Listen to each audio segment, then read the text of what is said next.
જય હિન્દ વિદ્યાર્થી મિત્રો, welcome back to our YouTube channel. હું આશા રાખું છું કે તમે બધા મજામાં હશો. મારું નામ છે યુવરાજ ને તમારું સ્વાગત છે તમારી યુટ્યુબ ચેનલ યુવરાજ એજ્યુકેશન પર. તો વિદ્યાર્થી મિત્રો, આજે હું તમને શીખવાનો છું ધોરણ 12 વિષય આંકડાશાસ્ત્રનો પહેલો ચેપ્ટર એટલે કે સૂચકાંકનો એક આઈએમપી દાખલો. જે દાખલો હું તમને સરળતાથી અને પૂરેપૂરી સમજૂતીપૂર્વક શીખવાડવાનો છું. તો તમે તે દાખલો શીખવા માટે મારી સાથે બને રહો આ વિડીયોમાં છેલ્લે સુધી, જેથી તમે તે દાખલો સરળતાથી શીખી શકો. તો ચાલો દાખલાની શરૂઆત કરીએ.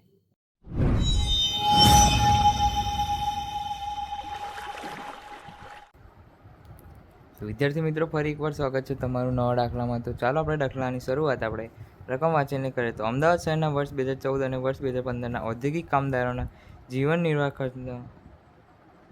નિર્વાહની વસ્તુઓના સમૂહનો સૂચકાંક અને ભાર અંગેની માહિતી નીચે મુજબ આપવામાં આવેલી છે. તે પરથી ઔદ્યોગિક કામદારોનો જીવન નિર્વાહ ખર્ચનો સૂચકાંક શોધો. અને જો કામદારના વેતનમાં વર્ષ 2014ની સરખામણીએ વર્ષ 2015માં 5% વધારો કરવામાં આવે તો વર્ષ 2015ના ભાવ વધારા સામે રક્ષણ આપવા માટે વધારો પૂરતો છે તે શોધો. તો અહીંયા આપેલ છે સમૂહ, ખોરાક, બળતણ, વીજળી, રહેઠાણ, કાપડ અને પરચુરણ ખર્ચ. ભાર આપેલ છે 2014નો અને 2015નો સૂચકાંક આપેલ છે. તો સૌપ્રથમ આપણે ખોરાક માટે I1W અને I2W શોધવું પડશે. તો ચાલો આપણે કોષ્ટકમાં તેને મૂકી સૌપ્રથમ I1W અને I2W શોધી અને તેને સૂત્રમાં મૂકીએ. ત્યારબાદ આપણને સૂચકાંક મળશે. તેના પરથી આપણે અર્થઘટન કરીશું.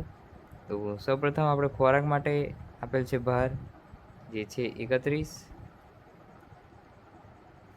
ત્યારબાદ 2014નો સૂચકાંક છે 270. ત્યારબાદ 2015નો સૂચકાંક છે 281. તો I1W જે થશે I1 એટલે 270 ગુણ્યા W એટલે 31. તો 270 ગુણ્યા 31 કરીશું તો આપણને 8370 મળી જશે. ત્યારબાદ I2W તો 281 ગુણ્યા 31 બરાબર 8711 આપણને મળી જશે. ત્યારબાદ આપણે શોધીશું બળતણ અને વીજળી માટે, જેનો ભાર આપણને આપેલ છે 14, જેનો 2014નો સૂચકાંક છે 168 અને 2015નો સૂચકાંક છે 178. તો અહીંયા સૌપ્રથમ I1W, તો I1W 168 ગુણ્યા 14 બરાબર 2352. ત્યારબાદ I2W એટલે 178 ગુણ્યા 14 બરાબર 2492. ત્યારબાદ રહેઠાણ માટે આપણે શોધીશું રહેઠાણ. તો તેનો ભાર છે 22. તેનો 2014નો સૂચકાંક છે 205. 2015નો સૂચકાંક છે 210. તો I1W 205 ગુણ્યા 22 બરાબર 4510. I2W એટલે કે 210 ગુણ્યા 22 બરાબર 4620. ત્યારબાદ છે આપણને કાપડનો ભાર આપેલ છે આપણને 10 અને 2014નો સૂચકાંક આપેલ છે 174. 2015નો સૂચકાંક આપેલ છે 177.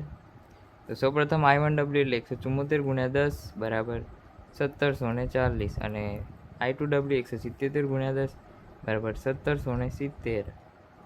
ત્યારબાદ આપણને આપેલ છે પરચુરણ ખર્ચ. તો તેનો ભાર આપણને આપેલ છે 23 અને 2014નો સૂચકાંક છે 303.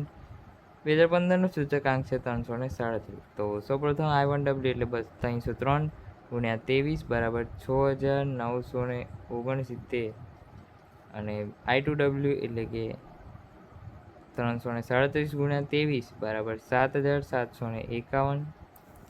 તો હવે આપણે સરવાળો કરીએ તો અહીંયા સિગ્મા W બરાબર આપણને 100 મળી જશે. અહીંયા સિગ્મા I1W બરાબર આપણને સરવાળો ટોટલ મળી જશે 23,941. ત્યારબાદ સિગ્મા I2W જે બરાબર આપણને સરવાળો મળી જશે 25,344. તો હવે આ રકમને આપણે સૂત્રમાં લખી અને દાખલો આગળ ગણીએ. તો સૌપ્રથમ આપણે ગણીશું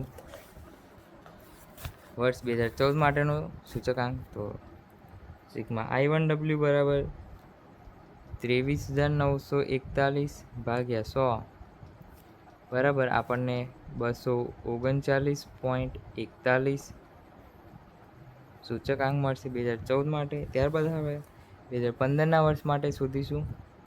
તો સિગ્મા I2W બરાબર 25,344 જે શોધ્યો છે આપણે ભાગ્યા 100 બરાબર આપણને 253.44 2015ના વર્ષ માટે સૂચકાંક મળી જશે. તો હવે આપણે તેનું અર્થઘટન એટલે કે જે 5% વધારો કીધો છે તે કેટલો થયો છે તે ચેક કરીએ. તો સૌપ્રથમ આધાર વર્ષની સરખામણીએ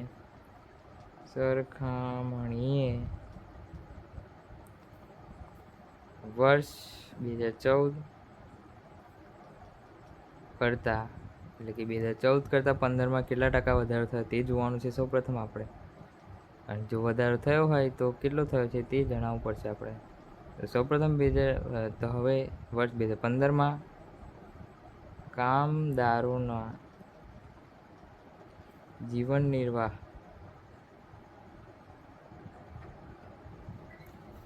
ખર્ચના સૂચકાંકમાં $253.44 માઇનસ 239.41 બરાબર 14.03% જેટલો વધારો થયો છે. બરાબર થયો છે. તો માટે વર્ષ 2014ની સરખામણીએ વર્ષ 2015ના જીવન નિર્વાહ ખર્ચમાં સૂચકાંકમાં થતો ટકાવારી વધારો 14.03 ભાગ્યા 239.41 એટલે જે આપણે અહીંયા વધારો છે થયો છે તેના ભાગે જે 2014નો સૂચકાંક છે તે કરીશું તો ગુણ્યા 100 તો આપણને 5.86% વધારો મળી જશે. આમ તો હવે લખીશું આમ વર્ષ 2015ના વેતનમાં થયેલ 5%નો વેતન વધારો પૂરતો નથી.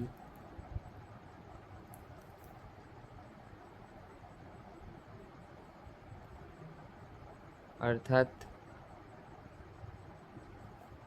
વેતન વધારો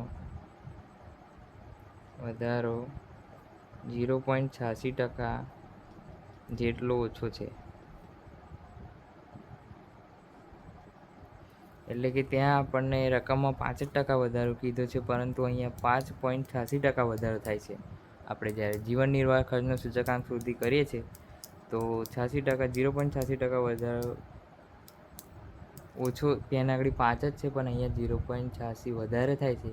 તેથી 0.86% જેટલો વધારો ઓછો થયો છે તેમ કહેવાય. તો અહીંયા દાખલો પૂરો થાય છે. તો મળીએ એક નવા દાખલામાં. તો વિદ્યાર્થી મિત્રો અહીંયા આપણો દાખલો પૂરો થાય છે. જો તમને દાખલામાં કંઈ પણ ખબર ના પડી હોય તો તમે કમેન્ટ સેક્શનમાં જણાવી શકો છો, તો હું તમને તે શીખવાડી દઈશ. અને વિદ્યાર્થી મિત્રો વિડીયો જો થોડો પણ સારો લાગ્યો હોય તો તમે કમેન્ટ સેક્શનમાં એક નાની એવી સારી કમેન્ટ કરતા જજો. અને આપણા આ વિડીયોને લાઇક, શેર અને આપણી યુટ્યુબ ચેનલ એટલે કે યુવરાજ એજ્યુકેશનને સબસ્ક્રાઈબ કરતા જજો. જય હિન્દ. મળીએ એક નવા વિડીયોમાં.